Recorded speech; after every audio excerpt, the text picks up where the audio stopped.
Hi, I'm Deanne Barrett. We are back with Michelle Lee. Michelle is one of my coaches, and she is masterful at empowering women to lead their life from vision and step away from making decisions based on fear.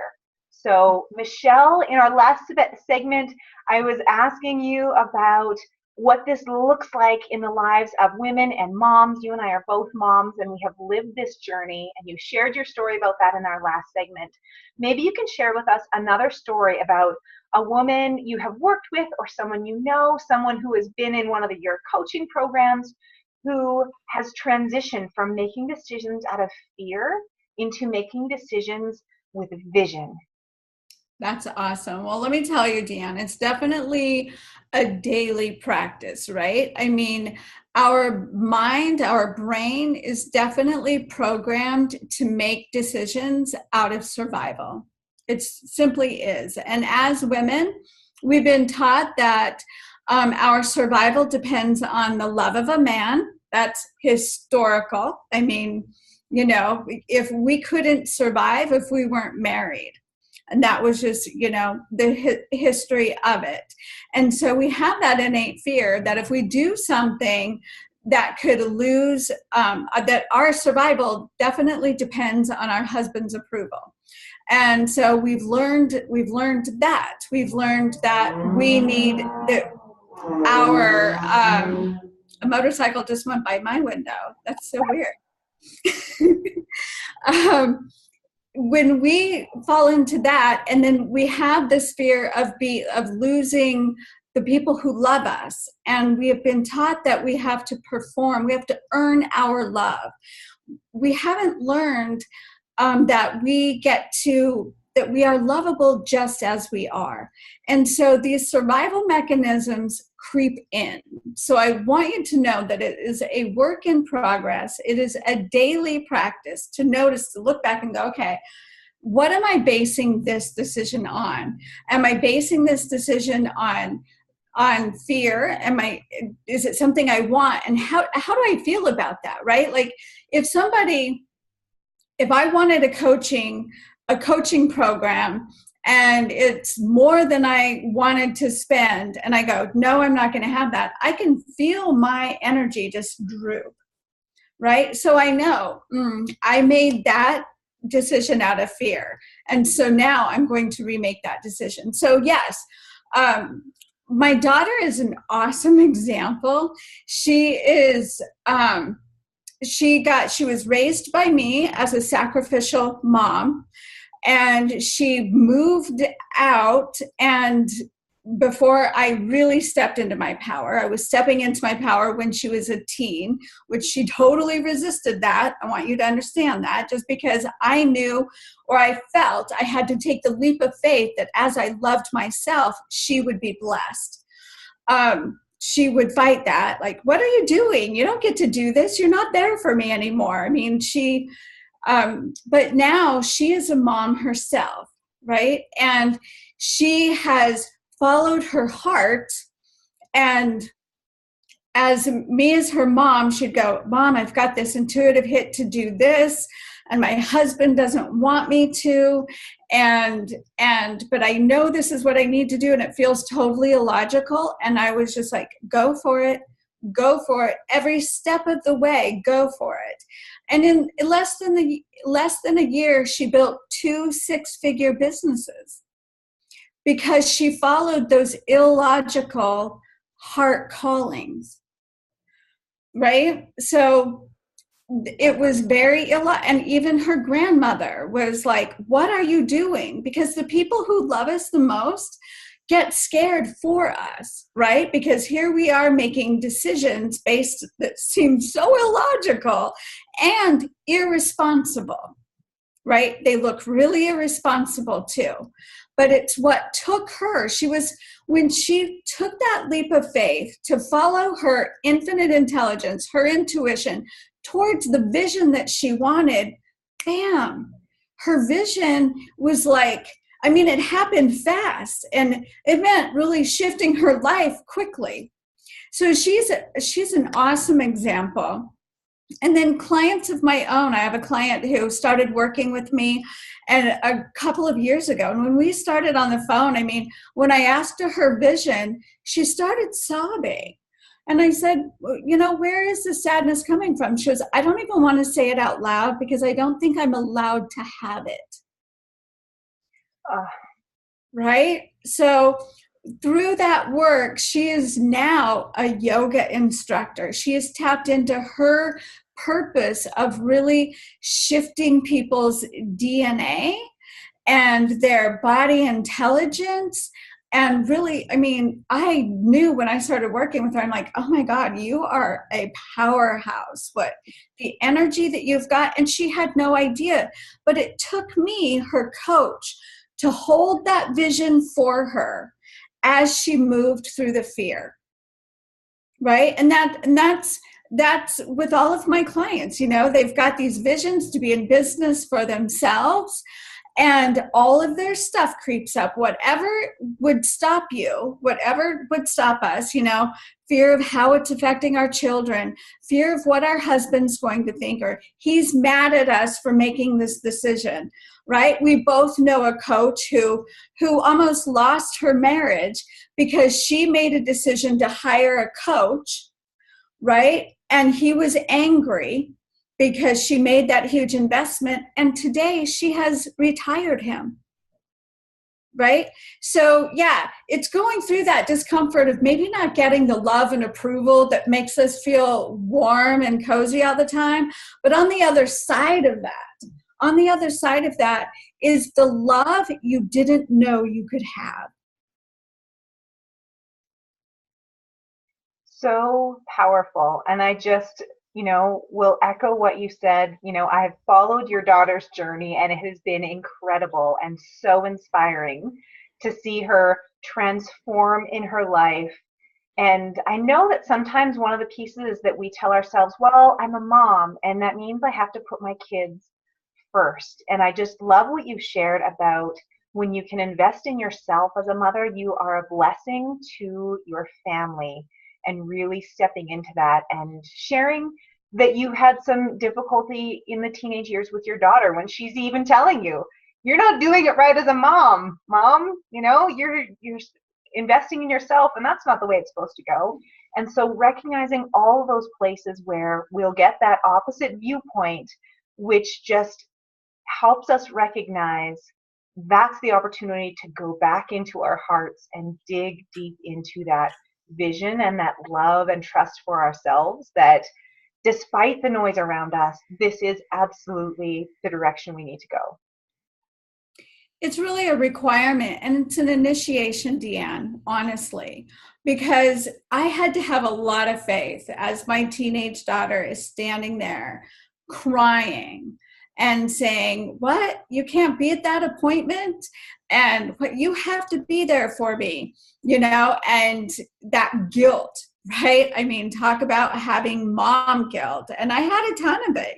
I had been told, you cannot do this, you cannot do that, you have children. I had been told that over and over. I mean, literally told that. And so taking this stand was very scary, very painful.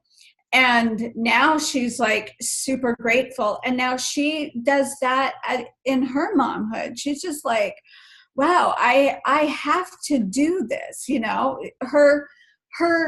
My kids were my excuse. Her kids are her reason. Right? I mean, yeah, she goes, I want to give my kids a stable, financially comfortable home. And I can be the one who takes them to school, and I can be the one who picks them up, which is why I went into business for myself. I was newly divorced, and I know I can make more money doing this than going and getting a job. And I can be the one to take my kids to school and pick them up every day. I get to make my schedule and make the money. It really created flexibility in there. Not that I didn't work hard, I totally worked hard. So powerful. And I loved what you said too, to just touch on this as our last point about having a vision despite needing your husband's approval. And when I shared my story, my husband was in less resistance than I was, and so I didn't have to work at all to enroll him in my vision. He was already behind me. But you shared a story of another woman whose husband was so angry at the investment she made in coaching, and she has now been able to retire him, which is an incredible transformation story. But really stepping into enrolling the people around us in our vision. So for you, enrolling your teenage daughter, even though she's in tears, and maybe enrolling a partner, enrolling our mothers, enrolling the people around us in the big vision, so that they can understand where we're headed. And instead of being in conflict over that, they can actually get behind us. How do we start to do that? Well, that's such an important question. I just did an interview series with some men coaches around this because, we are evolving as humans. And as women step into their power, as women begin to honor themselves, our husbands, our partners are kind of like wondering, well, what does that mean for me? What is my role, right?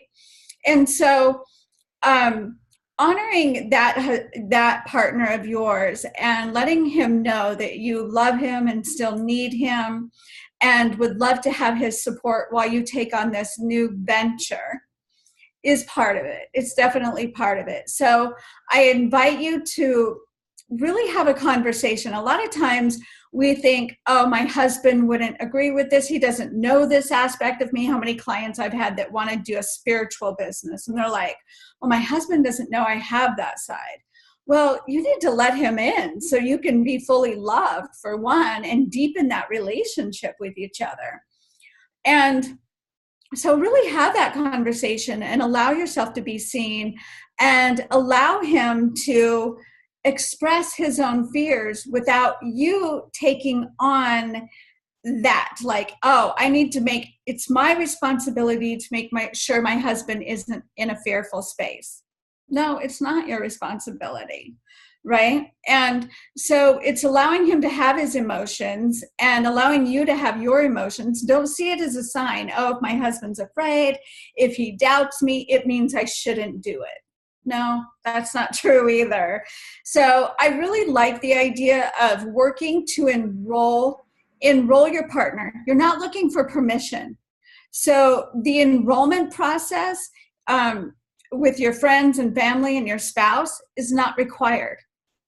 It's nice, but it's not required, right? That was something that I made a decision on years ago too when I got a divorce, is that if I have to decide between a man and my business, I choose business. I wasn't going to be stopped.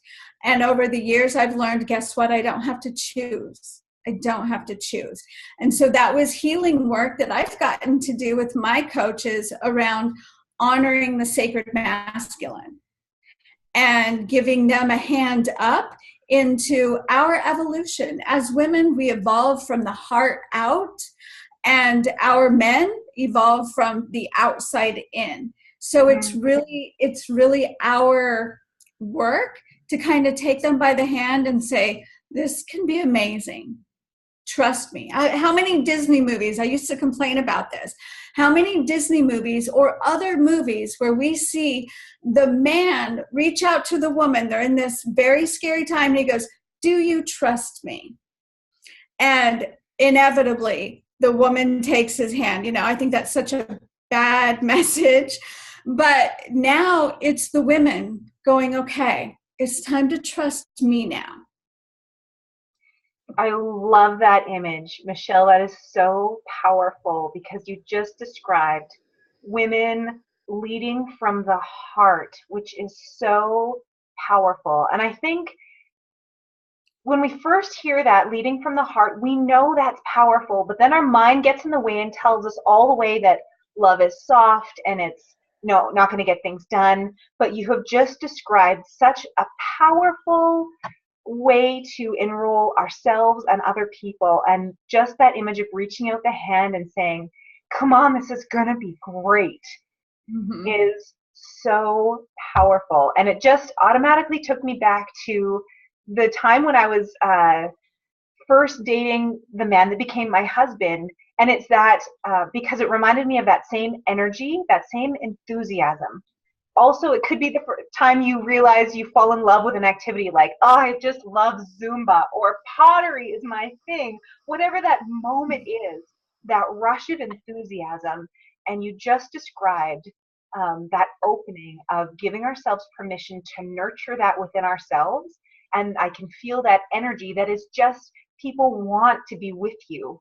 They want to come alongside you because they see what's happening, and they can see how that's transforming you and lighting you up. And that is a really incredible form of leadership because it is so genuine and goes beyond our words of explaining it. It is this life force energy that just moves things, which is so powerful. Absolutely. Absolutely is. So Michelle, I want to thank you for sharing your vision and your leadership with us today, because I know that in those really clear examples and moments that you described for us, we can feel the pull of that, making decisions based on vision and not based on fear, and being able to lead from the heart and really staying in that space despite all the noise around us that might be giving us information that we're going the wrong way, but really stepping into following our hearts and our intuition and feeling that pull into the next thing that really will allow us to share our light and be that blessing to our families, to our communities, to the people around us. Such a powerful, life-changing vision. It gives me goosebumps to just imagine the power of that. So Michelle, thank you so much. Thank you, Deanne. It was my pleasure and my honor. And thank you to those of you who have been watching us. I know that you are feeling the pull in your heart, and you have been reminded of moments in your life where you have felt that. And this is our message to you: follow it. Keep following those breadcrumbs and shining your light on the people around you and really being a blessing to them. Okay, everyone, light and love to all of you. Be well.